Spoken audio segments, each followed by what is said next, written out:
Chairman, before I get into my questions, can we go back to your opening statement on this? I anticipate you will. No, you had a line in there that said that this caused security issues for the IRS. Do you mind? I am repeating the words of the IRS as Correct. they have instructed us. Would you mind reading that again for us? If we could find it, as you want to proceed, then I will find it here and we'll go back and do it again. Okay, yeah, thank you. Because again, if there's security concerns with an agency, I certainly think that we as members of Congress in our oversight capacity should dig down into that and understand that, especially for an agency that has been one of the largest purchaser of firearms and ammunition. If they're concerned about their security and safety and having to purchase that much weaponry, and we got 87,000 new agents coming on, this thing just deserves some attention. But I want to go back to something and reiterate a point that my colleague, Mr. Smucker, touched on, and that is the fact that the customer service and the advocacy for the taxpayer at the IRS is just almost non-existent at this point. You've talked about hiring 87,000 additional agents, okay, which is, I hear about this from my constituents back home all the time. They know what's fixing to happen. They are about to be, they feel the weight of the federal government coming down on them for no reason.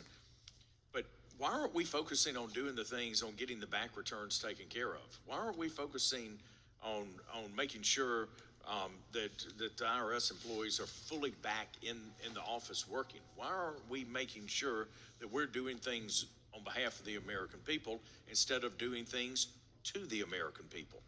So, this, I agree with Mr. Rice as well. This is not a political stunt. This is legitimate oversight that this committee should be doing to understand why 30 million documents just got destroyed, okay, without asking the question.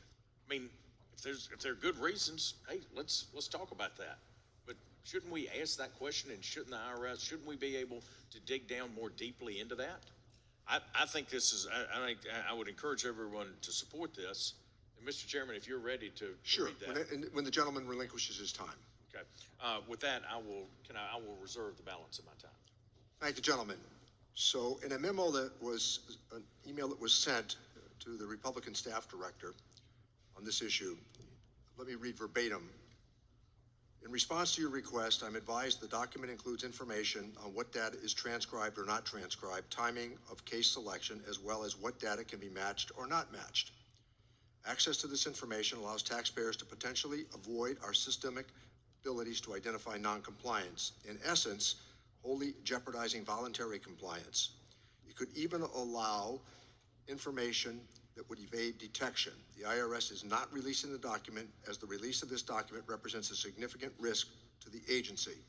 I want to include this into the record. So the risk to the agency, did they define what that risk was, or what the consequences of any damage would be to the agency? They did not, to my knowledge, inform us of precisely what that was, Mr. Well, President. in that case, I'm going to go back, and I think I had 2 minutes and 18 seconds left. I want to go back and say this is exactly why we need to be. You want to reclaim your time? Reclaim my time, please.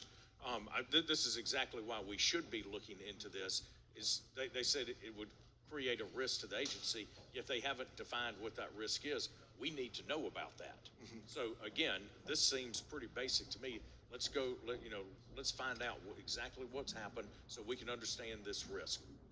Thank you, Dr. Ferguson. If the measure fails, my suggestion would be that the staff directors on both sides simply have the IRS in for a private conversation, and then inform members or members should be able to participate if they would like.